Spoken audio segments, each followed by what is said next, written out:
CUET পিজিৰ online application আৰম্ভ হৈছে 2025 বৰ্ষৰ। ইয়াৰ অনলাইন কৰোঁতে কি কি ডকুমেণ্ট লাগিব, ক'ৰ পৰা অনলাইন কৰিব, ইয়াৰ ফিজ কিমান, এই সকলোবিলাক ডিটেইলছ এই ভিডিঅ'ত আলোচনা কৰিম, ভিডিঅ'টো চাই থাকিব। আহক মোৰ কম্পিউটাৰ স্ক্ৰীনত। আৰম্ভ হৈছে মাৰ্চৰ 1 তাৰিখত 2025 আৰু ইয়াৰ লাষ্ট ডেট হ'ল মাৰ্চৰ 22 তাৰিখ 2025 আৰু পেমেণ্টৰ লাষ্ট ডেট হ'ল 23 মাৰ্চ 2025 আৰু এপ্লিকেশ্যন কৰোঁতে কিবা ভুল হ'লে কাৰেকশ্যন কৰিব পাৰিব 24 মাৰ্চৰ পৰা 26 মাৰ্চলৈকে কাৰেকশ্যন কৰিব পাৰিব আৰু এক্সামটো হ'ব মে মাহৰ 8 তাৰিখৰ পৰা জুনৰ 1 তাৰিখৰ ভিতৰত এক্সামটো হ'ব আৰু তলত আহিলে ইয়াতে ক্লিক হেৰত ক্লিক কৰিলে আপুনি চিলেবাছ ডাউনলোড কৰিব পাৰিব। ইয়াতে চিলেবাছ ওলাই যাব আৰু তলত আহিলে ইয়াতে ফিজ ষ্ট্ৰাকচাৰ দি আছে। জেনাৰেল কাৰণে 1000 টকা, OBC EWCৰ কাৰণে 900 টকা, SC ST ফিজিকেল হেণ্ডিকেপৰ কাৰণে 800 টকা আৰু তলত আহিলে ইয়াৰ অনলাইন কৰোঁতে ডকুমেণ্ট লাগিব, ফটো চিগনেচাৰ আপলোড কৰিব লাগে আৰু ডকুমেণ্ট লাগিব HSLCৰ চাৰ্টিফিকেট মাৰ্কশ্বিট আৰু HSৰ মাৰ্কশ্বিট চাৰ্টিফিকেট যদি পাছ হয়। যদি এপিয়াৰিং হয় তেনেহ'লে নালাগে। আধাৰ কাৰ্ড লাগিব, আপাৰ কাৰ্ড লাগিব। তলত আহিলে ইয়াতে অনলাইন লিংক দি আছে, ইয়াতে ক্লিক হেৰত ক্লিক কৰিলে আপোনাৰ অনলাইন পৰ্টেলটো অপেন হৈ যাব। ইয়াৰ পৰা আপুনি বুলেটিন পেপাৰ ডাউনলোড কৰিব পাৰিব। ইয়াতে ক্লিক কৰিলে আপোনাৰ ইনষ্ট্ৰাকশ্যন PDF ডাউনলোড কৰিব পাৰিব। ইয়াতে সম্পূৰ্ণ ইনষ্ট্ৰাকশ্যন দি আছে।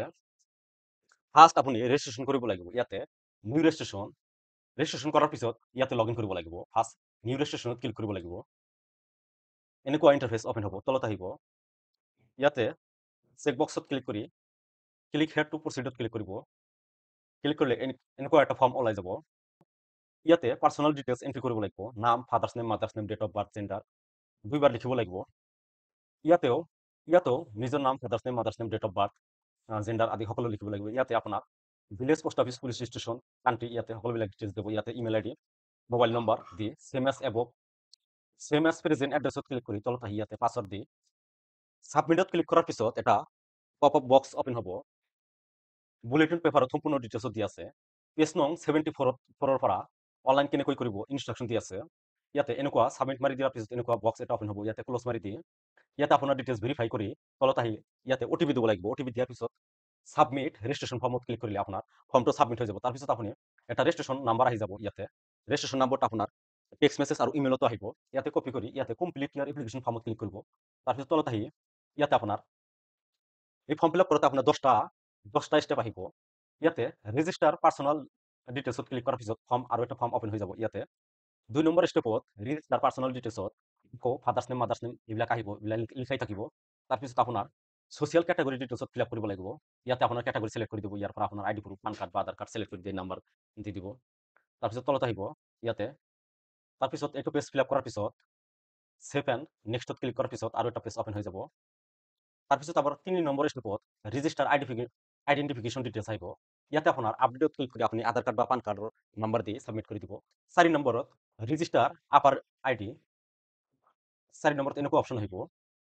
ইয়াতে আপাৰ আইডিত ইয়াতে ক্লিক কৰি ইয়েছ কৰি দি আপোনাৰ আপাৰ আইডি নাম্বাৰটো ইয়াতে দিব লাগিব। তাৰপিছত আপুনি 5 নম্বৰ ষ্টেপত আহি যাব আৰু 5 নম্বৰ পেজত আপুনি পেপাৰ চিলেক্ট কৰি দি তলত আহিলে ইয়াৰ পৰা আপুনি চেণ্টাৰ চিলেক্ট কৰিব লাগিব। ইয়াতে 3টা চেণ্টাৰ বা 4টা চেণ্টাৰ আপুনি চিলেক্ট কৰিব পাৰিব। তাৰপিছত ছেভ নেক্সট মাৰি দিব। ইয়াতে 6 নম্বৰ ষ্টেপত আপোনাৰ কোৱালিফিকেশ্যন ডিটেইলছ, ইয়াতে আপোনাৰ HSLC ডিটেইলছ দিব লাগিব। তাৰপিছত তলত আহিলে যদি হায়াৰ ছেকেণ্ডেৰী পাছ হয় তেনেহ'লে ইয়াতে পাছ লিখিব, নহ'লে এপিয়াৰিং দিব। এপিয়াৰিং দি ইয়াতে 2025 অট'মেটিকেলি আহি যাব। ইয়াতে আপোনাৰ ডিটেইলছ ফিল আপ কৰি তলত আহিব। তলত আহি ছেভ এণ্ড নেক্সট মাৰি দিলে তাৰপিছত আপোনাৰ 7 নম্বৰ ষ্টেপত আহি যাব। ইয়াতে আপোনাৰ 7 নম্বৰত আপোনাৰ ৰেজিষ্টাৰ এডিশ্যনেল ডিটেইলছ, ইয়াতে are you two in and both apply for CUT UG ইয়াতে থাকলে ইয়েছ কৰি দিব, নহ'লে ন' কৰি দি ইয়াতে কেপচা দি ছেভ এণ্ড নেক্সটত ক্লিক কৰিলে 8 নম্বৰ ষ্টেপত আহি যাব। ইয়াতে 8 নম্বৰত আপোনাৰ ইমাৰ্জেঞ্চি কণ্টেক্ট ডিটেইলছ দিব লাগিব। ইয়াতে আপোনাৰ গাৰ্জেনৰ মোবাইল নম্বৰ আৰু ইমেইল ID দিব।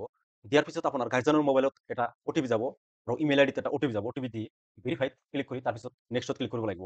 তাৰপিছত আপুনি 9 নম্বৰ ষ্টেপত আহি যাব। 9 নম্বৰ ষ্টেপত আপোনাৰ ফটো আৰু চিগনেচাৰ আপলোড কৰিব লাগে। ইয়াতে আপোনাৰ ফটোৰ ফাইল নেম আহিব, ইয়াতে চিগনেচাৰৰ ফাইল নেম আহিব।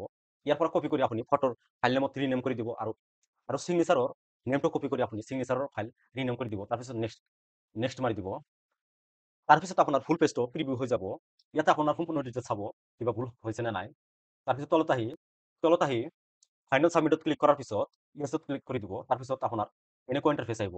ইয়াতে your email ID get to be verified ইয়াতে ক্লিক কৰিলে আপোনাৰ ইমেইল IDত এটা OTP যাব। OTP দি ছাবমিটত ক্লিক কৰিলে আপোনাৰ ফৰ্মটো ফাইনেল ছাবমিট হৈ যাব। তাৰপিছত আপোনাৰ পেমেণ্টৰ অপশ্যন আহি যাব। এনেকুৱা ইণ্টাৰফেচ আহিব। ইয়াতে your email ID get verified click কৰাৰ পিছত আপোনাৰ পেমেণ্ট অপশ্যনটো আহি যাব ইয়াতে পেমেণ্ট অনলাইন চিলেক্ট কৰি প্ৰচিড টু পেমেণ্টত ক্লিক কৰাৰ পিছত এনেকুৱা ইণ্টাৰফেচ আহিব ইয়াতে যিকোনো এটা মাধ্যমত আপুনি চিলেক্ট কৰি দিয়ে প্ৰচিড টু পেমেণ্টত ক্লিক কৰিব তাৰপিছত আপোনাৰ ফোনপে বা গুগল পে বা এটিএম কাৰ্ড বা ক্ৰেডিট কাৰ্ডৰ সহায়ত আপুনি পেমেণ্ট কৰিব পাৰিব আৰু পেমেণ্ট কৰি দিয়াৰ পিছত আপোনাৰ কনফাৰ্মেশ্যন পেজ একটা ডাউনলোড কৰিব পাৰিব আৰু এই আৰ্টিকেলটো ক'ৰ পৰা উলিয়াব ফাৰ্ষ্ট গুগল অপেন কৰিব চাৰ্চ কৰিব বাবু প্ৰিণ্টাৰ্ছ